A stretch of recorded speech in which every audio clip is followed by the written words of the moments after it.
baza kuna va bazolo bango pe bazotambola vraiment que place bozo sala temps sur 4 jours 5 jours beaucoup mo sala ngo temps sur 2 jours 1h30 beaucoup mi pe banzela ngo banzela ti ba kasa ezali e komi na ka ti ba lubashi ezali ti e komi na baka ti ba chika ezali e komi na baka na Congo kutu kolobate banzela belé salami les apona ka problème gobila nde afuna makamingi na Kisasa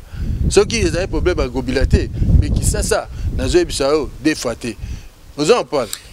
Merci mingi mwana mboka mais tolingi totu na lisusu yo mutu IDPS parti au pouvoir est-ce que Fouachi a comme ba investisseur pamba te tomoni ba congolais à opposition bazo seka bazo chola balobi ke Fouachi ba investisseur ya memaka bazaka ka ba Jean-Claude Van Damme na ba Jackie Chan na ba Chic Norris est-ce que a comme la ba congolais ba investisseur pote ba jeune congolais bazo misala. Ah, mon panzi sango, ba investisseur donc na zo biso Fati ba zo ya lokwa maebo. Oyebi maebo ndenge botara. Ba zo ya na zo biso yo. Ah. Omoni ba komo na Fati lokwa mwasi moko boye. Donc ba komo oma ba investisseur ba komo ya lokwa ki ba komo lulande Fati. Ba zo mo na Congo. Omoni tango ba lobaka ba simo kimbango ba lobaka ke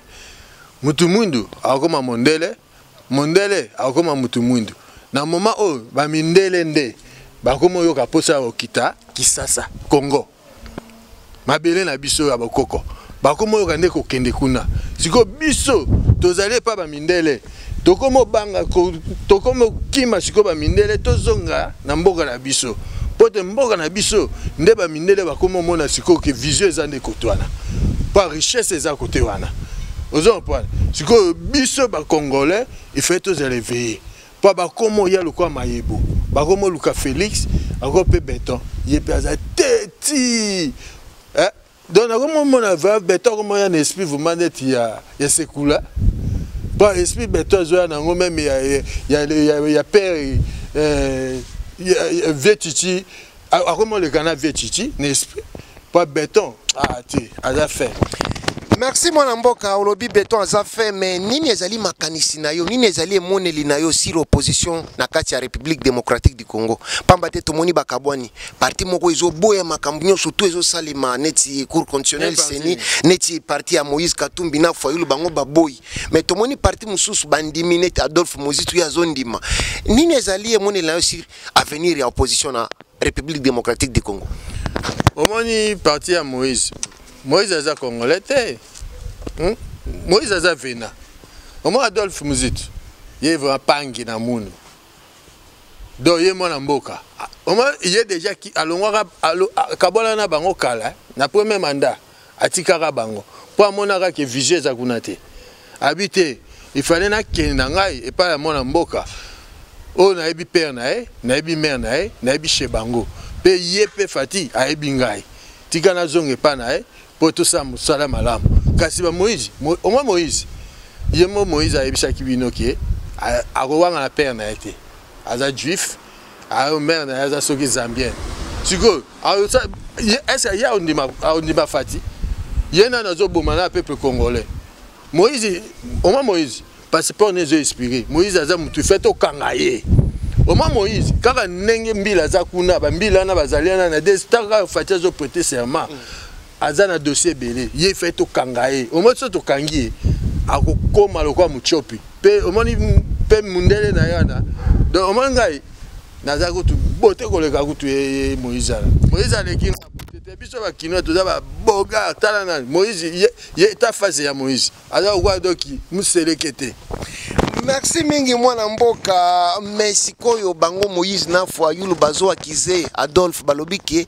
bale ici sous Pondakala et puis balobike bino bafundi bino bato IDP soki bato baza pembe na bango botala la nationalité na bango te boki pakangote pamba te Martin Fayulu azalaki na bino Moïse azalaki na bino boki paki nationalité na ete balobike soki kaka muto alongi contre bino une fois ale bobandi ko luka nationalité na ye balobi to tuna bino pona nini bosala ka bongo Congo zale eza te nini madeso bazu pondu basangisi babenga ngo tsaka madeso te Congo eza tsaka madeso te Congo ezaka ke mutu soki aye bazwaka bato kaka bote IDPS ekontrolaka il faut bayeba ke yo oza congolais to oza congolais te oza comprendre biso to controlaka toza ba parti moko donc ezali éveillé trop to controlaka fait to yeba ke oya zoya aza congolais to aza congolais te Fayulu oma Fayulu mboka na biso Congo eza bien Congo yambi batu misusu ba komi otia mapeka lokwa ba vrai congolais neti nani ba Fayulu ko na ba Katumbi mwana mboka Katumbi na Fayulu ba osepela na yote ngakuna ninga bango te tala mutu ya Katumbi ya Fayulu soki ba bi soki petit pengwana ta petit wana ta face aza mwa mboka te Rwanda ta face nae tala nga face avec Kinois ta face nanga ta face na yo tala face epengi ozu face epenge zwa face ya Joe ya Rwanda nani Bizimirkara ozo mate baza ba frère ta ba face na bango baza ba face moko tala biso ba oma biso ba congolais toza face ozo ma longi tonda ba bote moko boye tala siko ye penge soki vuma même ne ba pasaka taka nzoto nae bayaka minene te oma ba Rwanda bayaka minene te taka ndenge azali azolia mbongo ya chef nae Fayulu tandenga azali tisiko ayaka ta gayar te donc abi loba donc lokola merci mingi mwana mboka mais tozo tuna est-ce que Fatia ko diriger libre pamba te tomonaki manda elekaki azalaki kofunda batu bachenga bakale bachenga bo awa siko tomoni ba parti oyo basangani na IDPS pona kosala ba majorité baza pe na ba plan na bango calcul politique est-ce que manda oyo kozala manda ya population Fatia ko diriger libre ou bien ekozala manda ba kasi ki a union sacrée na moment où bêta comme la freeway papa yo ko ta freeway est-ce que la bakale za rasus te izalaka va on a moment où Fatia zo sala masolo na freeway na nenga zo kende oya koya mo na freeway bakati rakate oya olinga ko mekakaka akatisa Fatia zo tout taillé donc tozo le kanambala mo pas Fatia na moment black te donc koya ko tia qualité so oye na kal mba moko tracteur ezo tombola mba moko ezo longola po eza ma sécurité na moment mais poto suka motuna suka pona émission lelo batata ba mama bande kwa bolingo nini ezali makanisi na yo mwana mboka Denis Mukwege afundi ba congolais na yo nanga po afundi ba congolais nyonso alobi ba congolais ba trahir ba chibi mbeli na mukongo ye azalaki ko vonda na est azo soigner ba mama na biso baza violer kuna na bande ko na biso abasi na bana na biso ba congolais bino ba congolais boke ko lelela ye koloba o Tshisekedi azo gérer mboka mabe yaka o postuler to voter bima président ye alobi atiki makambu na ye aya postulé asali par na ye mais bino ba congolais bo trahir ye bo voter te bo ke voter Tshisekedi siko alobi jour Tshisekedi ako gérer mboka mabe boya kolelela ete ke Tshisekedi azo gérer mboka mabe nini eza makanisi na yo biso ba congolais ngo banani ngai ba congolais nyonso ngai Mukwege na ngana ebi abimela ngana ebi ete auta bayebi mokili mobimba na Amerika kasi batona nde bakosaki prix Nobel ya web ya nini ngo sala ya iloko nini atonga prix Nobel o atonga hôpital wana nano ya panzwa na ya yete eza hôpital à l'état prix Nobel wana batiaki pona ba flatter po bayeba ki na mandat ya Fati ba rotier fatikale abako sa peuple congolais oya akeko kosa kio na Goma o soki na panzo soki na ni ba mama nde ba contribuer ki mbongo ba pese ponda a passer na élection présidentielle tout na lokuta ba mama nini o ba mama bazo souffrir ba sangsele mbongo ekoka soki 100 000 soki $100,000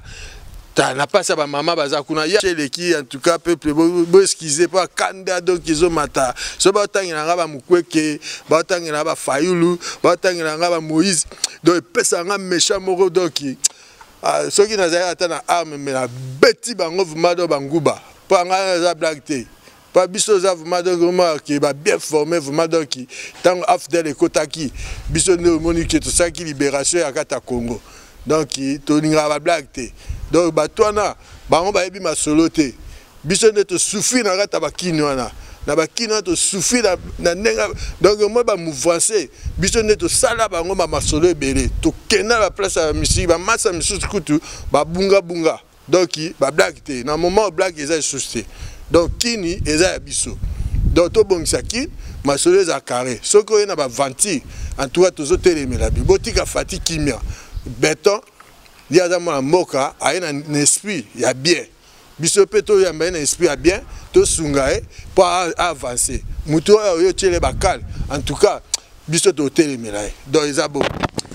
Merci mingi mwana mboka biso nde tozo remercier yo na ba congolais tozo remercier pour na ko disposer tant na yo nyonso à tout moment pour na ko expliquer bango maya politique et puis to soki pour na lelo nini ezali lelo bano asuka mbote ya suka et puis to si salelo ya merci mingi bana mboka to sepel mingi na émission ya lelo na pesi ndeko nanga vuma ba mbote mingi en tout cas bozala malamu kimia deuxième mandat toujours na temps contrôle lisu likolo ya lisu peuple congolais lisu likolo ya lisu donc ma sécurité botala makambo malamu donc oyo yana ba blague biso tu na nzela to bengana ye donc masolo suka ngana na sengi ba famille na ngambote ba papa na ngambote Chiswaka mama Godé baleki na nyonso o nyonso baza ba Londres ba États-Unis ba Canada ba France ba mbote mingi c'est bébé Chis ambassadeur papa abonné toujours abonné pour bola na ngai donc tozo senga abonné pour masolo bata so bozo abonné donc ça la bien peut valer réseau kende donc il toujours n'attend honorable Francis Chibalabala kitoko na yoki au passé nzamba zwa lokumu ya na sengi disusu na honorable na biso Kabuya mon président toujours n'attend 565 nzamba za na bino toujours contrôle fondé par batongo bila balobi pe ayibi mais batiki Kabuya ibate ye soki olingo yela bible ye aza mwana nzambe ye toujours n'attend lole komona yo mbote mingi Kabuya kitoko. Ok, merci mingi batata ba mama bande kwa bolingo biso na bino tomona ni mbala sima kimia na mabota na bino bisika tu bozolanda biso bo s'abonner pour ete bolanda ka activité nyonso tu ya mayanga ni na Politique TV biso na bino tomona ni mbala sima. Merci beaucoup pe goodbye. Merci. Merci Pachi, merci.